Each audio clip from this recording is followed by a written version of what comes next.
journalist and recent recipient of an award from the Interfaith Alliance, with Connie as the executive director, and Aaron, who you heard from earlier, who is our evolution advocate and expert, as well as a public advocate for church-state separation. All four are going to bring a very unique view and take on all the questions I'm going to be asking.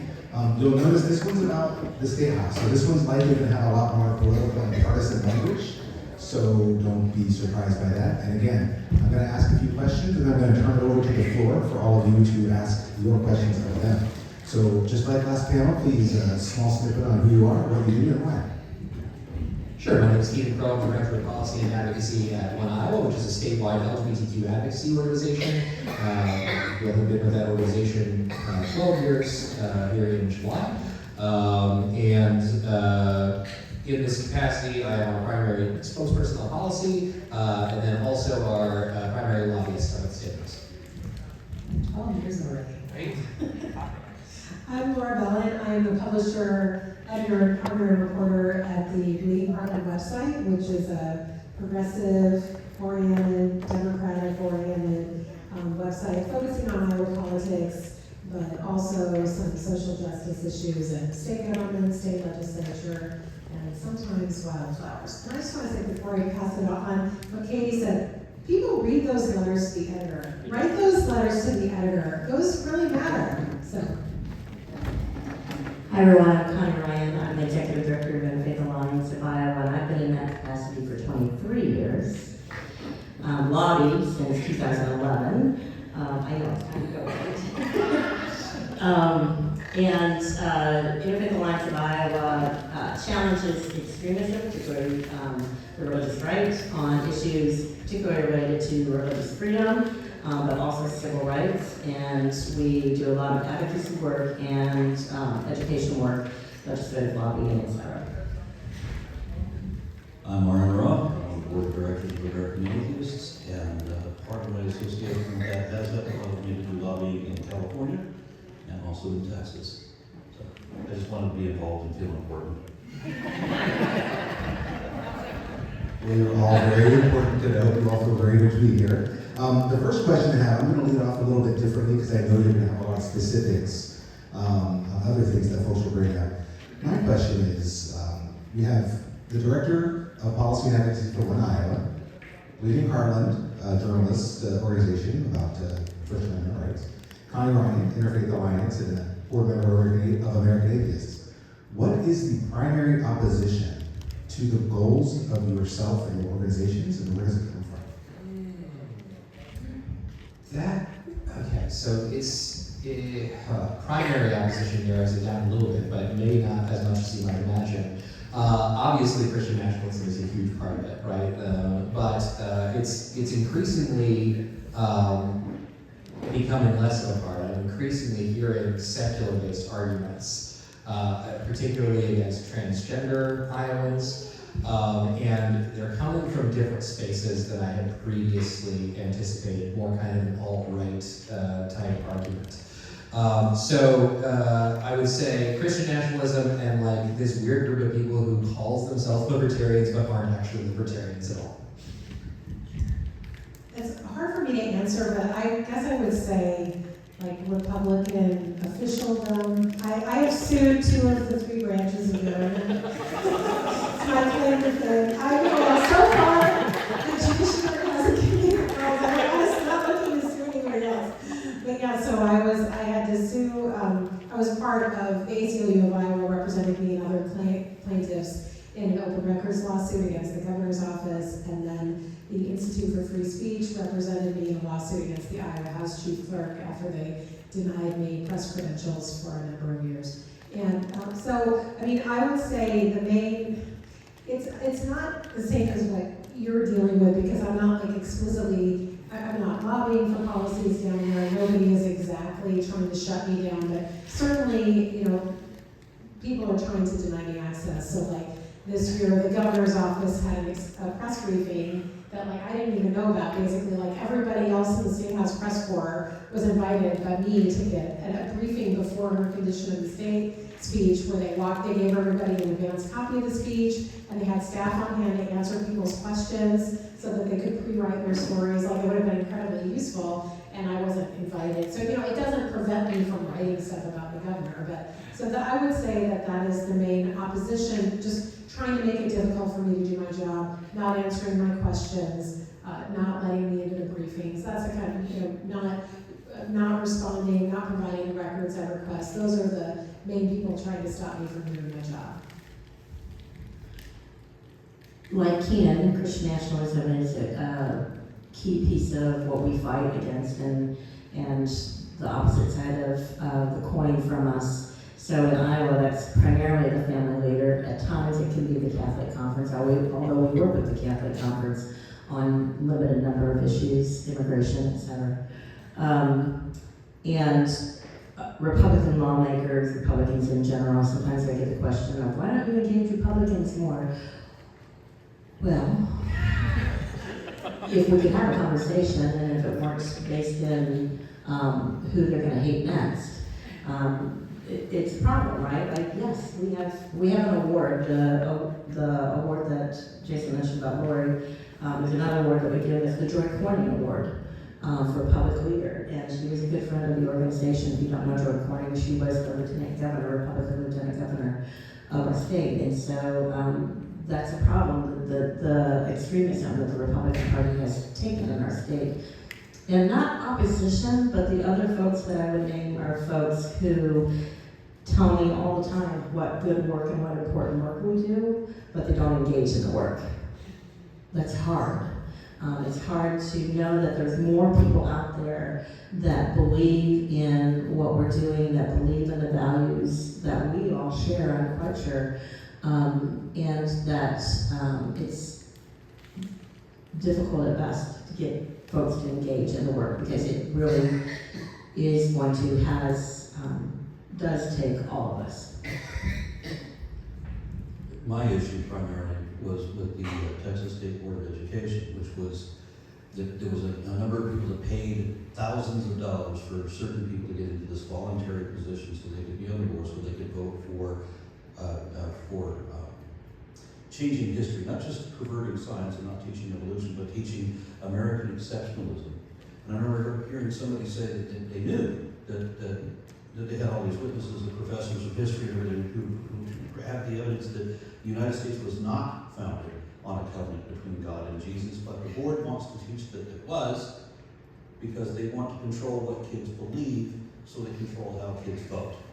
So that was a disturbing thing for me, and that's what got me into activism. And just, it seems like Christian nationalists have been in control of my state, like at every level, for the last 20 some odd years at least. So Connie, you said something that triggered me to go to another question and combine them. You said you would be more willing to work with Republicans if it wasn't just a project on figuring out who to hate next. So the question I have is this hate a partisan project, like it's a plank in the Republican platform, or is it something else that they're co-opting? And if that's the case, and I'm not saying it is, I'm asking, if that's the case, should we speak in more partisan language when we're addressing these things specifically? So hate is not partisan. I mean, all people we have come to be really good at that, in picking the next group that we're going to hate in our society. And so that's not necessarily partisan. And Christian nationalism is not necessarily partisan also. Christian nationalism is about power and being able to gain power. Christian nationalism is not Christianity, it is not any particular faith, it is misusing a religion to gain power. And so when I say that it's hard to talk with Republicans, it is. Up at the State House, it is. When I started lobbying as a key piece of the work that I do, in 2011, there were 7-ish, Melissa help me, of the gang who were right-wing Republicans in the House that we battled with, but they had very little power because there were 7 of them, roughly, sometimes 8.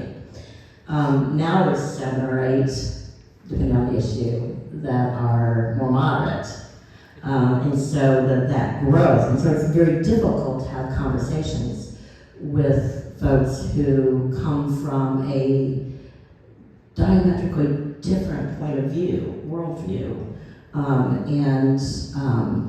Whether it's hate, whether it's misunderstanding, whether it's just using power and using particular groups of people to gain power, it's difficult to have a conversation up there and have any sense that you're reaching anybody effective in any manner. It's not that we stop doing that. Keenan and I do this all the time, and I'm stubborn enough that I'm not giving up on it, because I hope that the conversations at least stem the tide and maybe will help to shift things, where we're not talking about taking away people's basic civil rights. But it's a difficult environment up there. I don't know if I answered your question. Can I jump in? Even though it wasn't a question to me. So, I was raised by a Republican. My dad was like what used to be called Rockefeller Republicans or Jim Leach Republicans. They mostly don't exist anymore.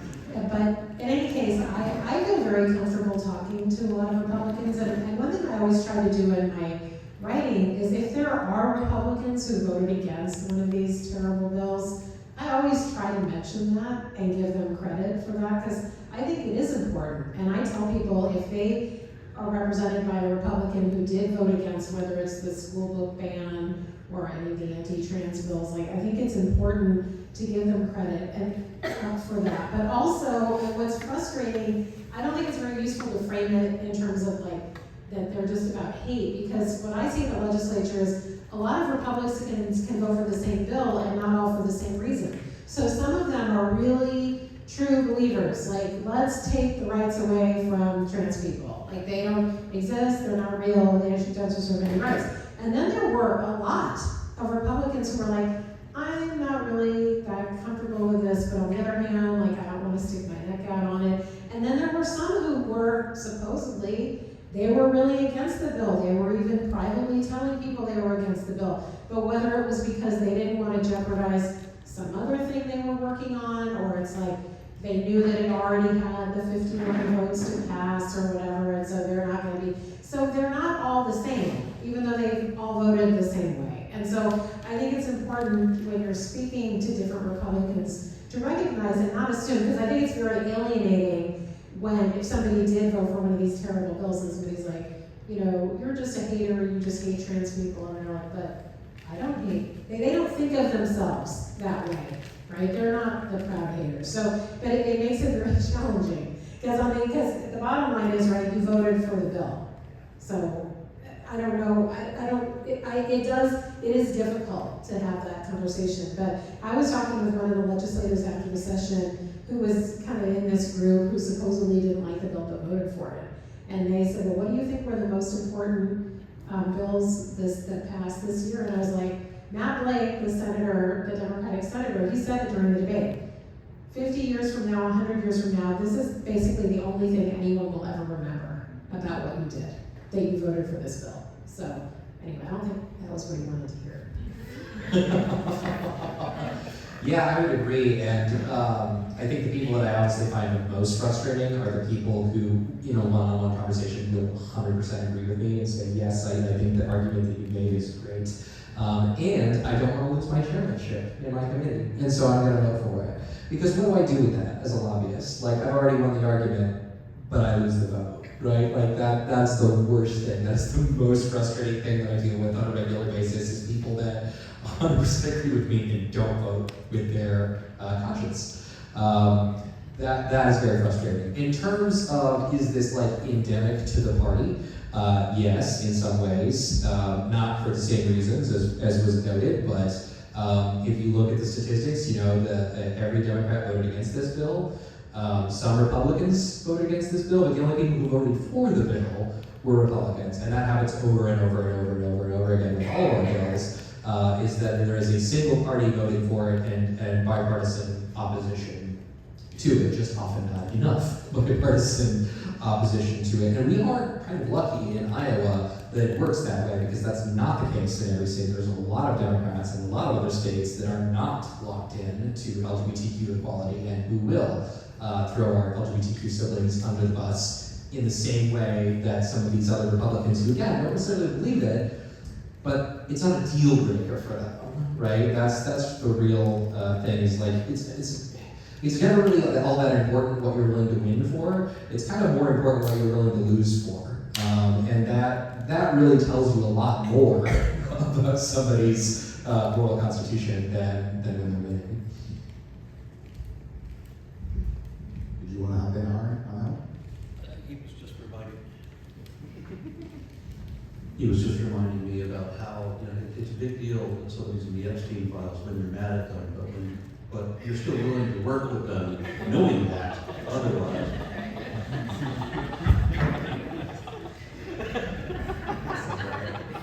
Oh, we have one. Okay. Can I ask one question and then Jim? Okay. Well, we'll go to you first. I have a question for Laura. So you mentioned the being shut out of, not even knowing that certain press conferences were going to go on, or getting the access to the materials. I'm just wondering, is there any, is anyone supporting you from the other media outlets to say, we're not going to accept this?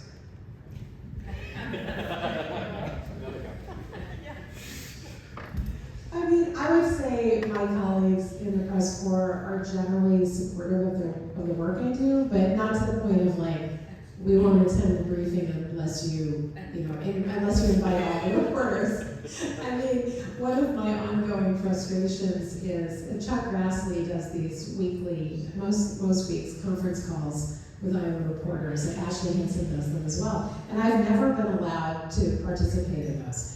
Jody Ernst, she hasn't done them in a long time. When she was doing them, her staff would sometimes give me the number to call in, but then they would never let me ask a question. But that was actually better than nothing, because at least I could record the call and hear. But like with Grassley, he's making a lot of news in these calls. He's the chair of the Senate Judiciary Committee, and the only thing I have is like the snippets of the sound bites that are in. So, I wanted the Iowa Capitol Press Association, I asked if they would just not even make a public statement, but just like reach out to the offices of all the members of Congress just to say, we have an expectation that all of our members will have access when you do these calls. And like, they didn't want to do that because supposedly the Iowa Capitol Press Association is just about state coverage and not coverage of Congress. I'm like, but who's writing all the articles about these press calls of Hinson and Grassley? It's like all the same political reporters. So anyway, so then I said, okay, well, if you don't want to reach out to the office, like, can we have a system where those of us who are excluded from the calls can at least get a recording of the audio?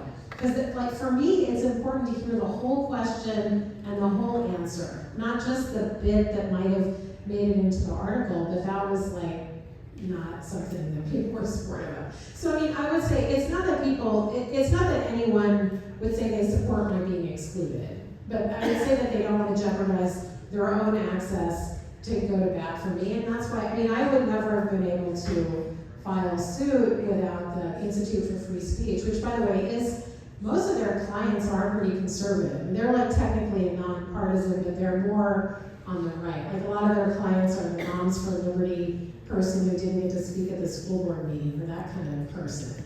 So anyway, I think it made a real difference. But I wouldn't say I've had like a lot of opposition, but also not huge support. No other questions? And I'll the one I was going to ask. So other organizations have come up, and both this morning, and I'm sure you're thinking of them now, one of them being the Family Leader. The Family Leader, for those who may not know, they are basically the Iowa version of the Federal Society, almost like Iowa version is like ADF or Faith and Family. Yeah, so they're responsible for a lot of the really bad bills that we see, and a lot of the bad rhetoric that's out there. But they have lobbyists just like we have here, and they are in the State House just like you all are. What is it like being in the same room, talking to the same legislators and the same clerks and staff that they do when they are diametrically opposed and probably wouldn't even want you there. What is that like? What's that experience? Let's start with you. It doesn't super bother me a lot. I thrive on conflict, so that's fine by me. I probably perform better when they're in the room than when they're not, to be completely honest with you. I need some opposition to have something to argue against. There's varying quality to opposition lobbyists too, right? Like when you have all the power, it does tend to seem like their arguments decrease in quality because they don't really have to spend a ton of time honing them. They know they're going to get what they want, and so they don't have to like come up with stats or figures or counterexamples or anything like that. They just come in and they say, "We like this bill. This bill is good, and Jesus likes the bill too."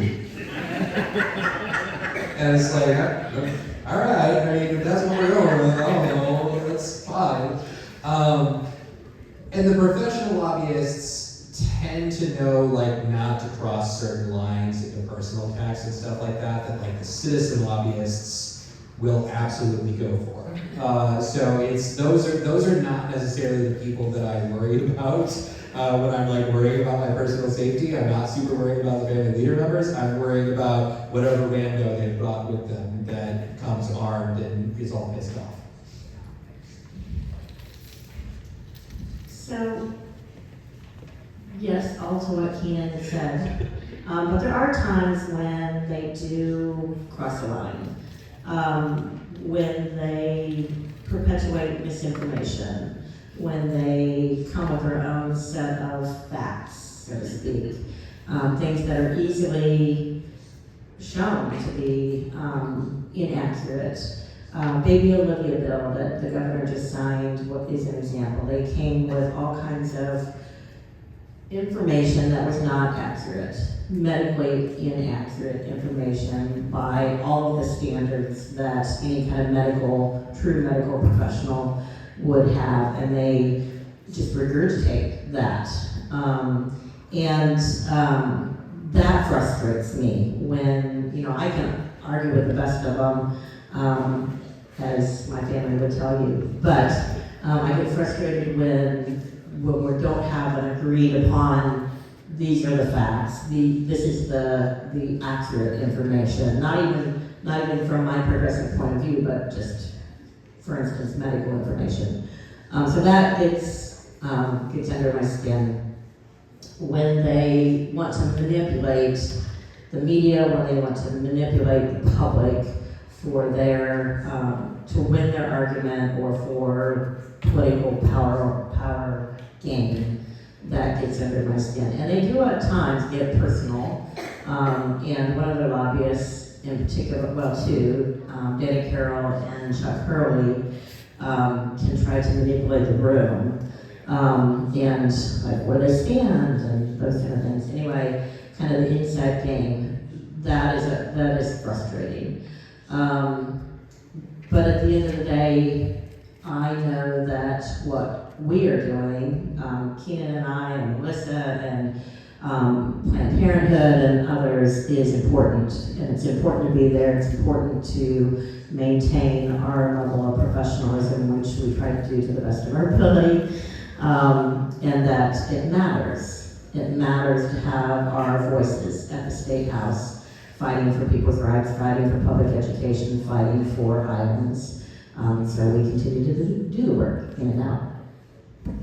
As a reporter, I always tell people it's really important for the lobbyists, whether they're citizen lobbyists or professional lobbyists, to show up for those subcommittees and make the arguments, make the points, bring the facts, even though you might know that they're going to run the bill anyway. It's still very important to have that out there. It influences the media coverage. It helps my understanding. Sometimes it helps the legislators' understanding of the bill. And can I just tell a really quick family leader story? It's like a family leader lobbying story. So usually they have Danny Carroll or Chuck Hurley, or was it Ryan Bell? Ryan Bell. So those are their professional lobbyists who mostly run the subcommittees. But I was listening into the subcommittee on the governor's energy bill, and Bob Vanderplatz is there. He's like the overall leader. But he's not often there. He doesn't do lobbying.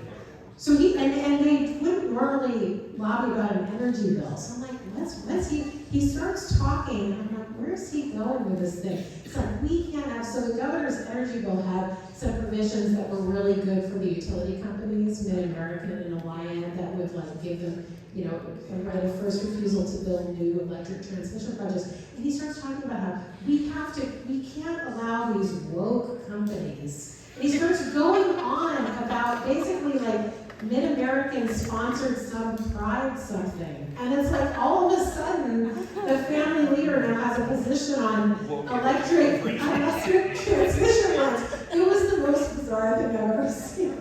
So I just didn't have a chance to write about it. But it was very funny. I mean, like Bob Vanderbilt, he's just not usually there. Yeah, he was. I was like, did somebody, who told him to come and testify against this bill? Anyway, it was very funny. It's really funny, that brings me to the question I was going to ask Aaron, but that's perfect, because the question was, what is the response like from legislators or staff or whatever, when someone comes up with an argument or a response or a rebuttal that is clearly just a religious argument, you know, because I feel it very strongly. Is it just like, oh, well, that's just as valid as those facts and data? Or is that really kind of roll their eyes? Are they just like, this is the way it's going to be? What's it like? My limited experience has been very frustrating. I find myself, you can tell when you're talking to one of the MAGA people, that their face becomes a mannequin. So I'm talking to a department store mannequin, glazed over eyes, fake plastic smile, and then when you give the argument all the data and everything, they say, well, thank you for coming in. Right? There's no impact there. And I was going to ask a question that's based on what you were saying. I've only done lobbying a couple of times, and the frustrating thing for me is you have, like J.D. Vance, right, was once a never Trumper, and he called Trump America's Hitler and all that. Now he's the vice president. Right, you have Marco Rubio, right, who was all anti-Trump, and now he's working for it. Ted Cruz, Trump insulted his family, Cruz tried to rebel, and now he's kissed the ring and bent the knee. And there's all of the other people that hated Trump and now are bowing to him. So it's a very frustrating thing for me. When I try to reason with people, when I try to make an argument, I'm trying to make a plea for why they shouldn't vote for what they're going to vote for, and why they should consider this other thing. They're stoic, there's nothing gets through. I may as well be talking to a fundamentalist, but usually I am. They're not going to change their belief, they're not going to change their position. I guess I don't have the money or the fear or whatever coerces these people to change their values if they suddenly worship Trump. And I wanted to hear from the panel, how do you deal with the non-response? What you're trying to get through with these people to understand why you're there, why it's important? Sometimes they're non-responsive, certainly, and it's kind of like when you're singing to a crowd and you get nothing back, right? But that's okay. And so, yes, they can be non-responsive, but other times they show their cards, and on both sides of it.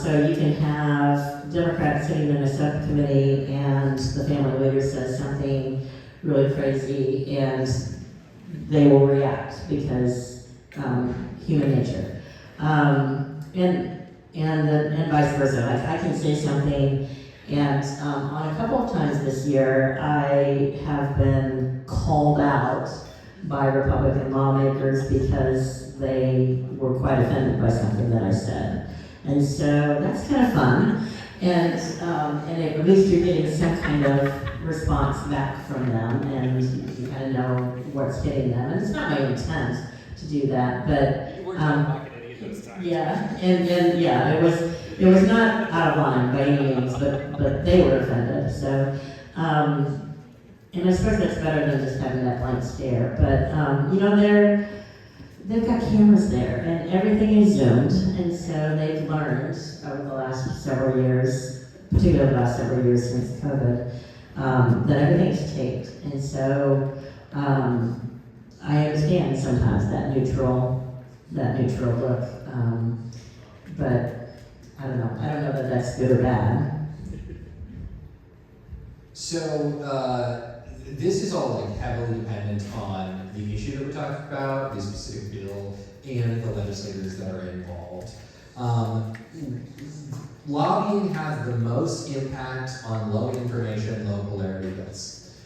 Those are not often the ones that I get to work on, but that is really where you get the most bang for your buck. If lawmakers don't really know a whole lot about the issue, it hasn't really been talked about a whole lot in the press, they haven't dug their heels in any capacity, that's when lobbying is super effective. And I've seen people change their minds time and time again on those kinds of bills.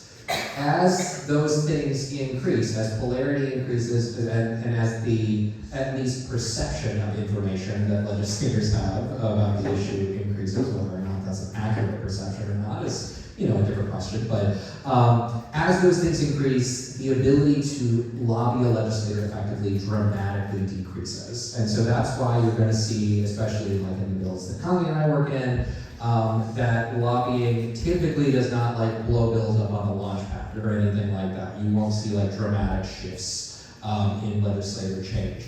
That doesn't necessarily mean that you're not making a dent, but it does mean that you're probably not going to shift the vote count from 60-40 to 40-60. That's just not going to happen.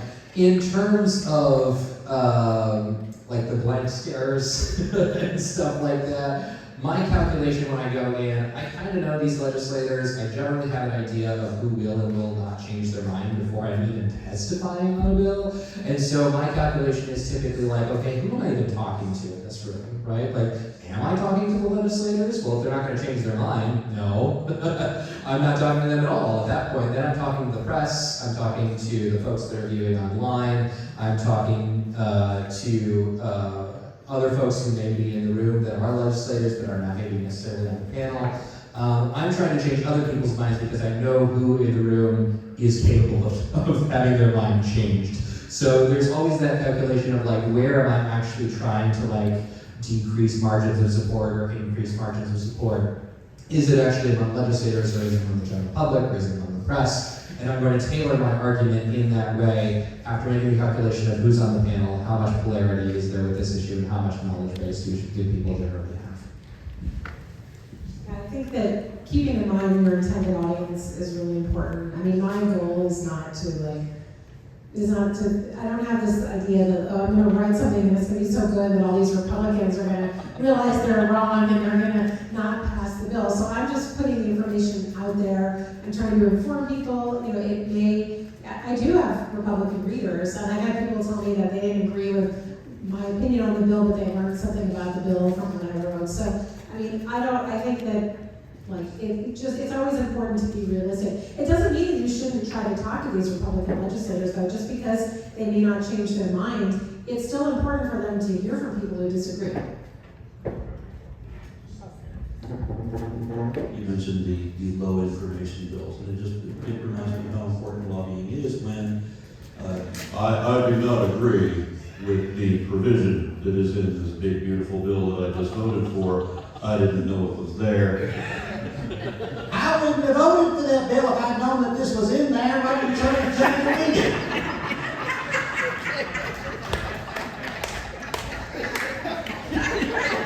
Well, I don't think I can top that. That's where I was going to go. And Laura, I was going to hand it to you, actually. I was going to ask each of you, if you can, and before I go, any questions from the audience? Excellent. Let's go there first. I've been kind of wondering. Other people in the room will need to hear. Hello. Just wondering, at the federal level, trying to get a legislator to change their mind about something. I would like a list of the billionaires who are going to be getting all the money that will come from Medicaid, Medicare, Social Security. And I would like the population to write them a letter and go, sorry, what do you need another $10 billion for? What do you plan to do with your money that you get from us? Maybe go at a different route. So I appreciate the question. Billionaires aren't elected, so they can just tell you that it's No, just. they get letters from people and go, I see where you're going. Like, so I'll say that. So maybe the questions that are framed, can we get billionaires to act as lobbyists in a way via popular opinion? Yeah.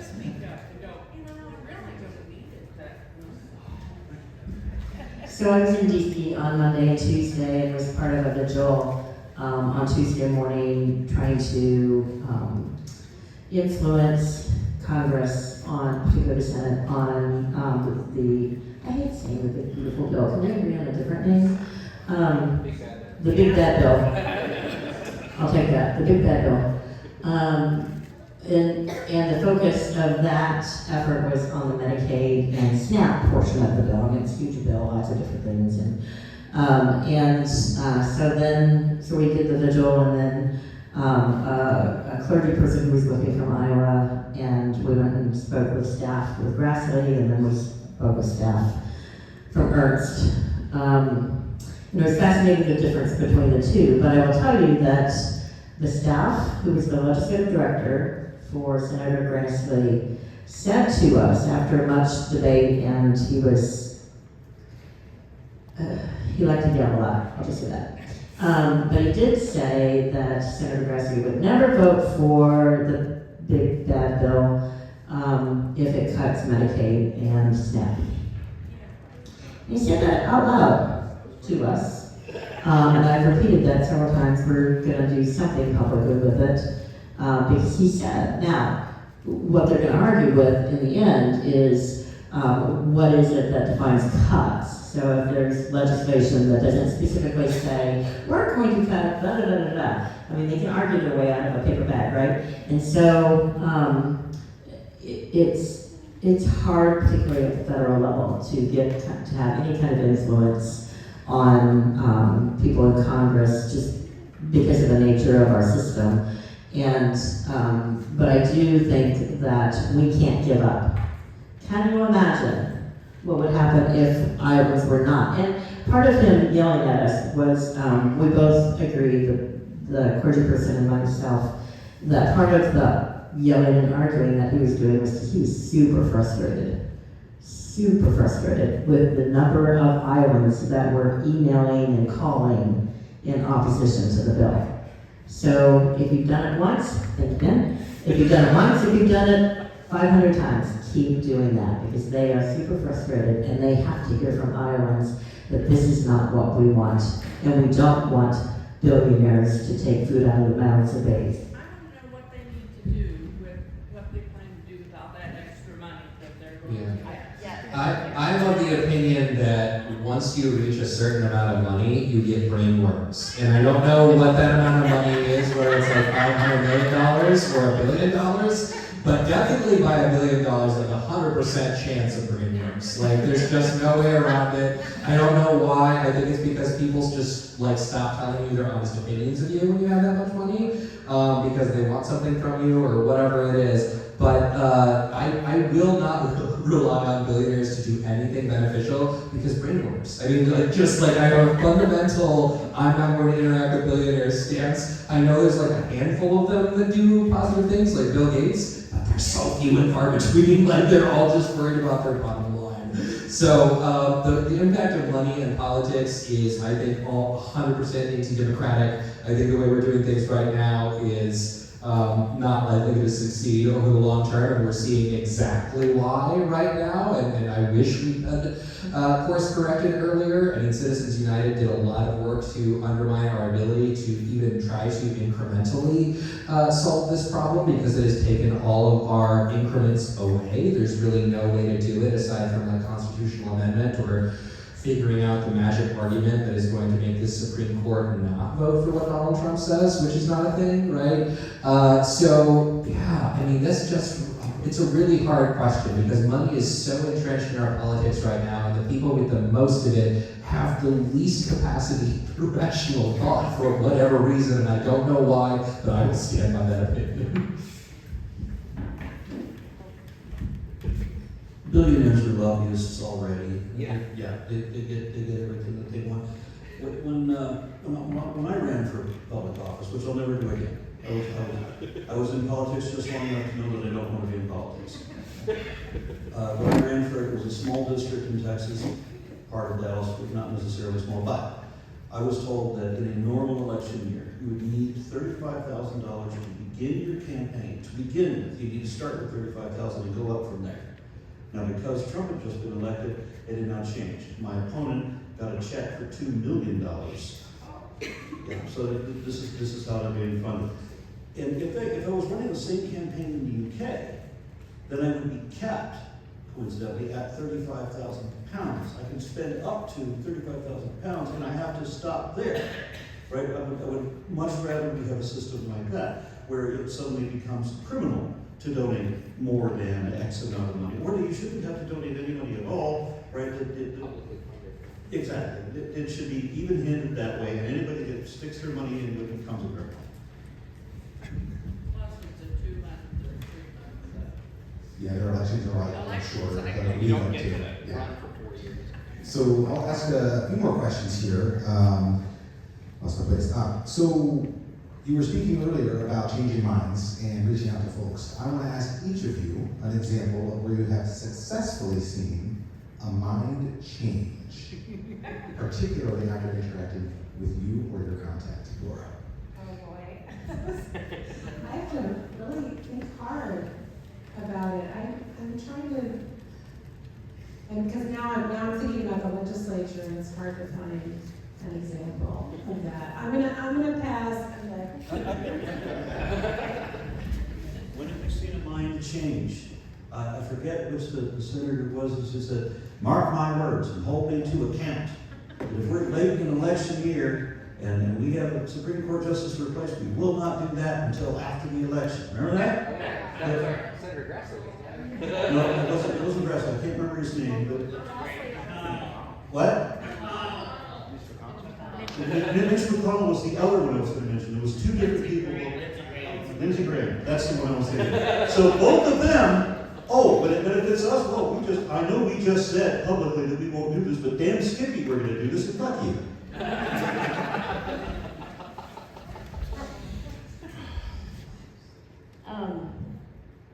So we did change some minds on the chaplain bill this year, and we historically have changed some minds on vouchers, but that didn't last very long, not long enough.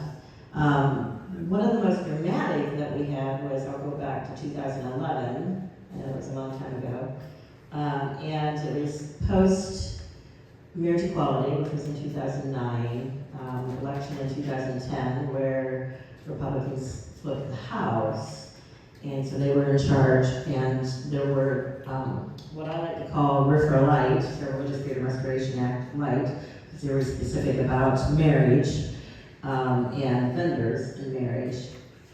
There was a subcommittee on that bill, and two Republicans and a Democrat, and it was their bill, and we go into the subcommittee for that, and we brought with us about 50 people representing different groups of people. So not just LGBTQ, but also people who were Jewish and people who were black and brown, and just a variety of different folks. Because the bill wasn't written that gay people can't, if a cake baker didn't want to bake a cake for gay people, it was just written generically, right? They don't do just gay people. And so I watched as the people around the circle was in the house, what's that called? Room. Person after person told their story from their perspective of what the bill would do to their particular group of marginalized communities. And I watched Bill Anderson, who was the representative, his face change, and his face and his head drop. And he heard the message, and he did not pass that bill out of subcommittee. And I don't know if that's possible anymore.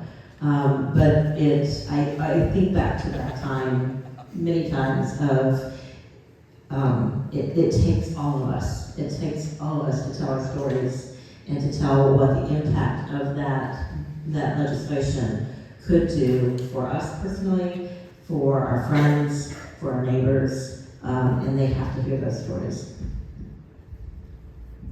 I think the most minds that I've seen change on a particular issue is probably back in 2014, when we had the split legislative control, which made it easier to talk about issues and not just what letter was behind somebody's name.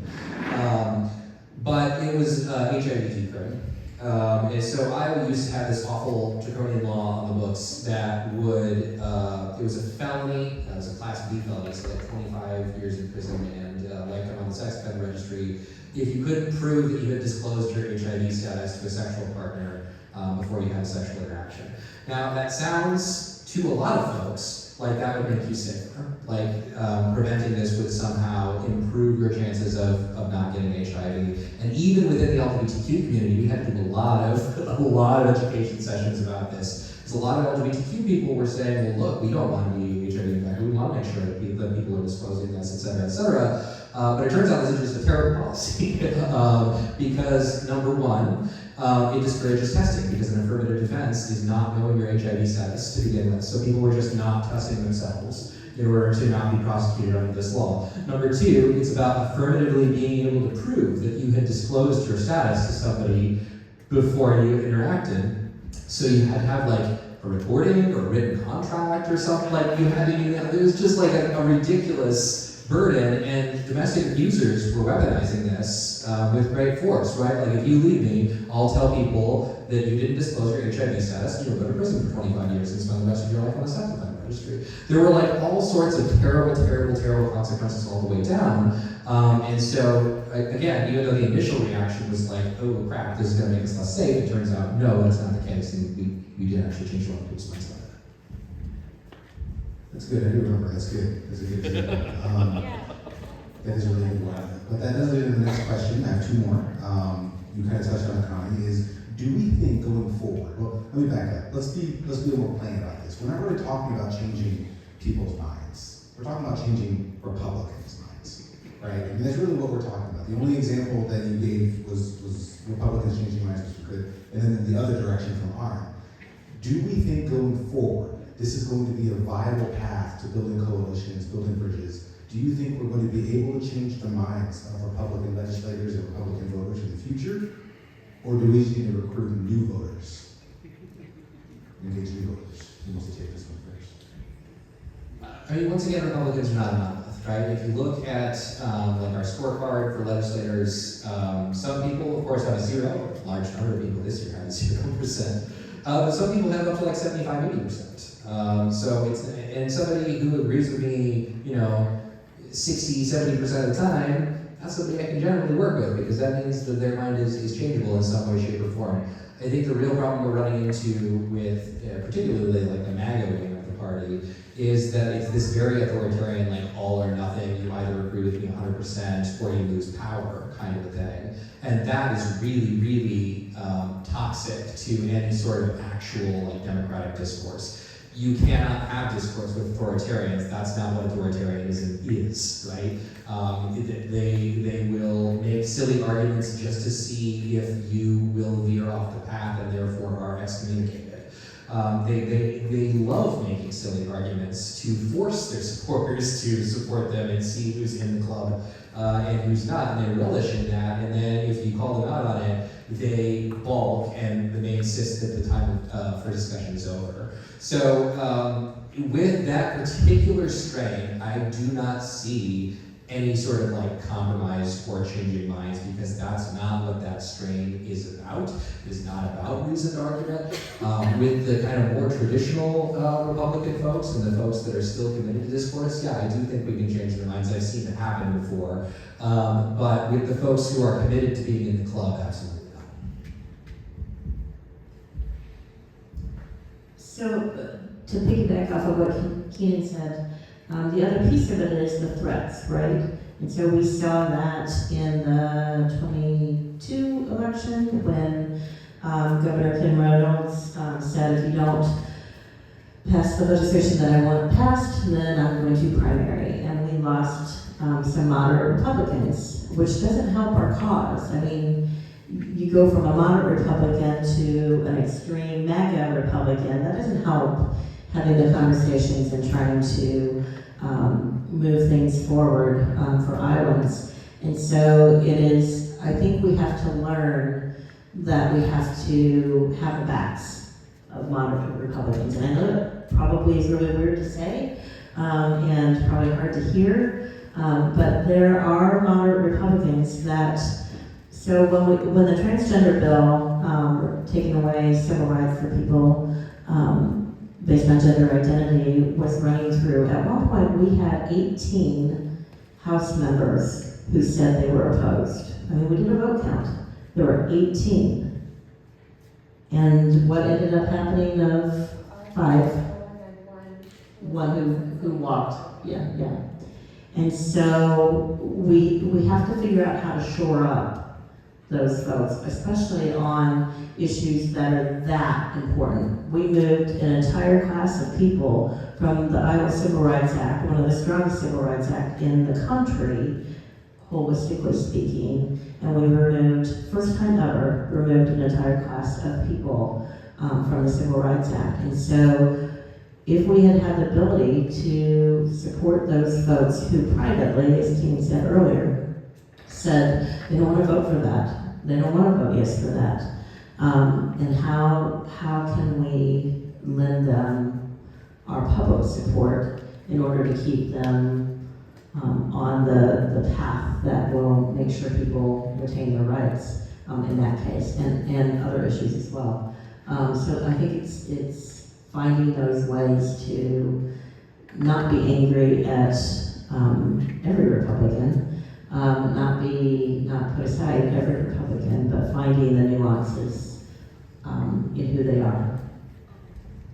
I think that this Republican trifecta is really dysfunctional, even more so now because the governor just vetoed this eminent domain bill, which caused a big explosion. But there's a lot of hostility between the House and the Senate Republicans. I think some of it is over substance and some of it, I don't even know where it comes from, but it's real. I mean, and it sometimes works to the advantage of people trying to kill these bad bills, because sometimes House Republicans might be more receptive to your arguments about why this is a bad idea if they know this bill came from the Senate, and vice versa. I mean, there definitely were people there were bad bills that came out of both chambers that died, and so I think that, I'm not saying exploit that hostility, but just keep in mind that some of these Republicans will be very receptive to your explanation because they think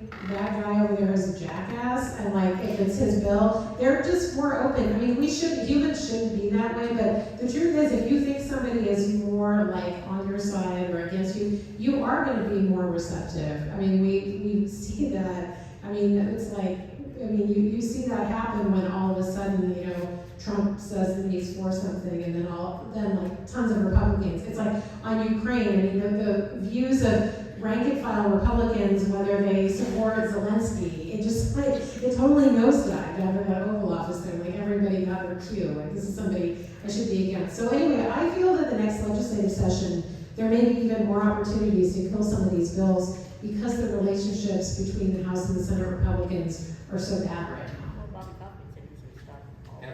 Bobby Kaufman talks a big game. Come on. So we'll see. But yes, he says he's going to try to kill every legislation that the governor is doing on it. We'll see if he follows through on that. Bobby Kaufman. Brett Kaufman. Kaufman, yeah. Bobby Kaufman. He says after the governor did the veto, he's not going to let her pass anything. I bet that'll last. If we're lucky through August, he's going to hold. So I'm going to finish. This is going to be my last question, unless there's more out here. Oh, we got it.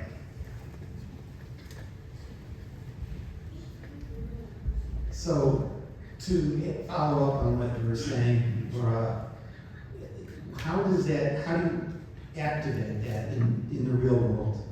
In the world that we live, where we basically have a bipartisan cartel that is a zero-sum game, that if you were to have a Republican moderate, that doesn't, what that translates into for the professionals behind campaigns is, this gun's weak.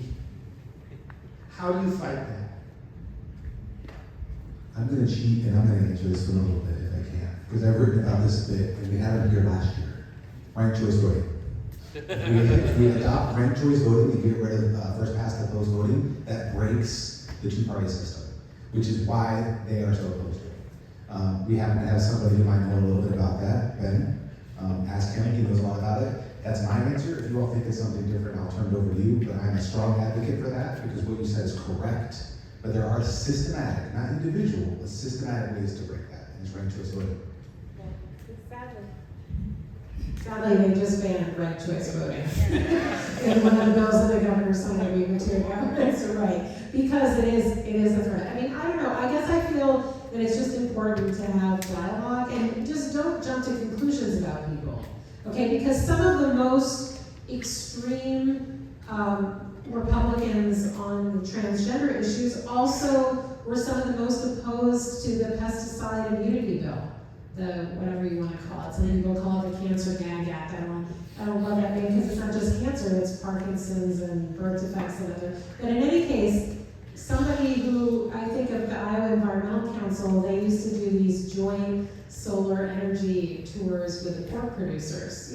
On water quality issues, the pork producers and the environmental groups are diametrically opposed, but they both support solar energy tax credits because these hog lots are very energy intensive. So anyway, I guess I would just say, don't assume that because somebody is very opposed to you ideologically on a lot of things, that they wouldn't ever listen to you on any of the issues that matter. So I think it's important to keep having the conversations. Well, and I'll just very briefly push back on the like consultants think moderate Republicans are weak thing. They are actually like infuriated by moderate Republicans because they won't just vote how the party tells them to vote. And so actually a lot of time and resources are spent on moderate Republicans and trying to get them to comply with what the party wants. They're not viewed as weak. Quite the opposite. They're viewed as stubborn and very annoying within the party, which I love. All right, my final question.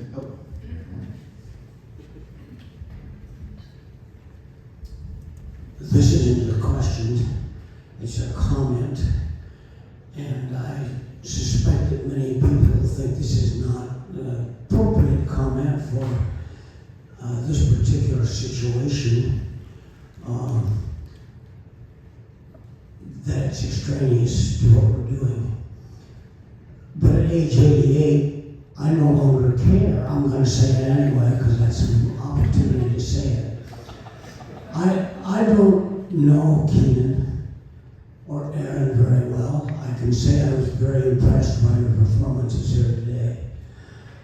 But the other two panelists that we have up here, I know a great deal about their work, and it is simply admirable, and we all owe them a great deal of thanks.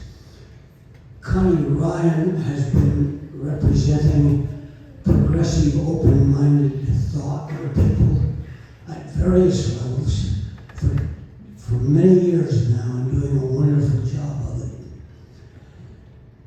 And I know journalism. I spent 40 years in the newsroom of the Des Moines Register, from beginning reporter to managing editor. And I can tell you flat out that Laura Belin is the best government reporter this state has ever seen, certainly since the retirement of James Blanchard.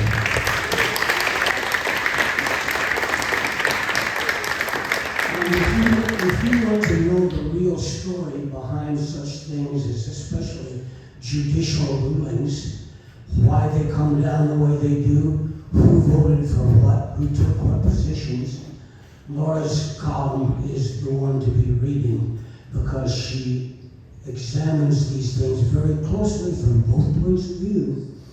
And when you finish reading those columns, you come away saying, why didn't everybody else in the nation write like this?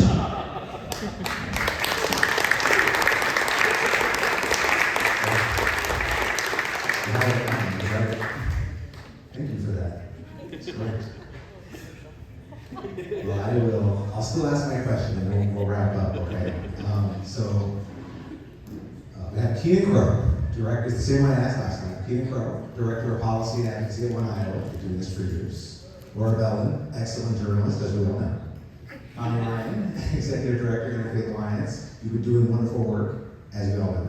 And Aaron Roth, and Aaron Roth, people know you from without even knowing you. The work you do. So, if we did not have a separation of church and state, would your roles and your organizations even exist? Yeah, I mean, I would like to think so. I think it would get much more difficult, but it continues to get much more difficult literally every year, and so I just assume that that's the trajectory, is that my job will just continue to get more and more difficult as time goes on. That would be definitely a big boost in the level of difficulty. But I think as long as the First Amendment stood in terms of freedom of speech, I think that would continue to allow us to advocate still in at least some capacity. I think the job would still exist in some capacity. It really just depends on what the theocracy looks like, I guess, and how stringent it is on enforcing anti-LGBTQ legislation. So it's tricky to say. It would definitely not be a fun time, but I would hope that we could manage to still do some level of advocacy. And I've seen this in other countries that have either theocracies or default theocracies. There still is generally an LGBTQ movement in a lot of these countries. It cloaks itself in various ways, and it uses significantly different arguments than we're able to use, but they still kind of exist. So in my past life, I covered Russian politics, and then I wrote my doctoral dissertation was about the reassertion of state power over the Russian media in the late Yeltsin and early Putin years. So I've thought a lot about this.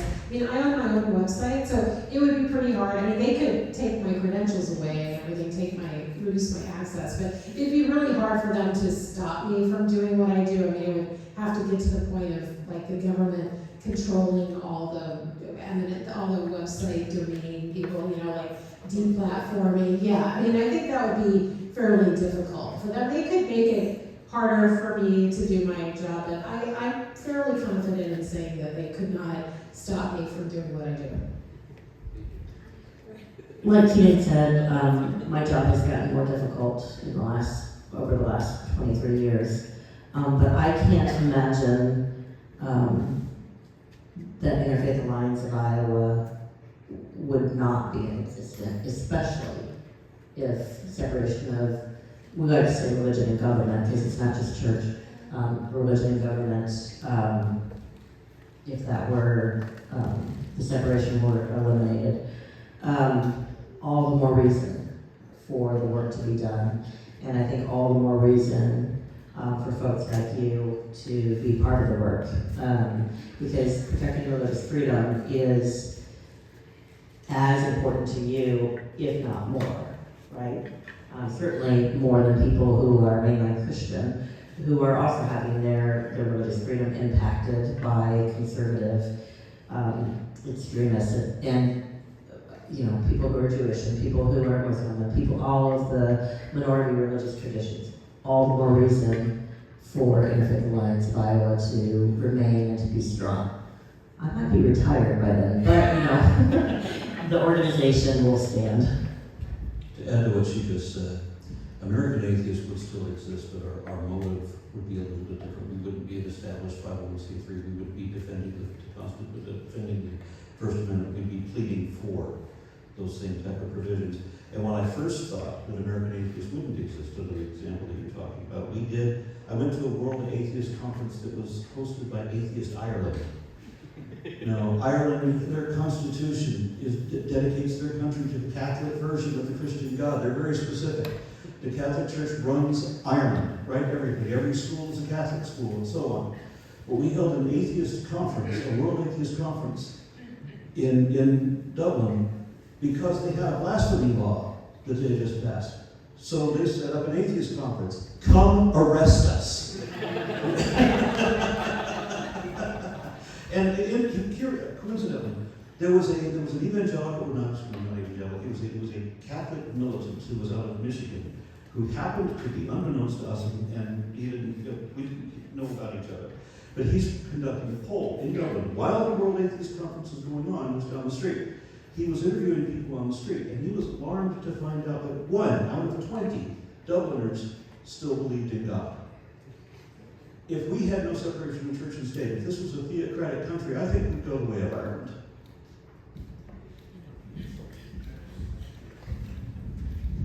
Well, thank you so much for all of those great answers. I think the point that has been made by both panels and all day today is that the separation of church and state, the First Amendment, and secular government is what makes things like this possible. Every person I've asked that question to today has said religion encroaching into government makes their lives harder. And we all agree that the work that every panelist does is valuable and important and useful. Why would we want to make that harder? So thank you so much to Keenan and Connie.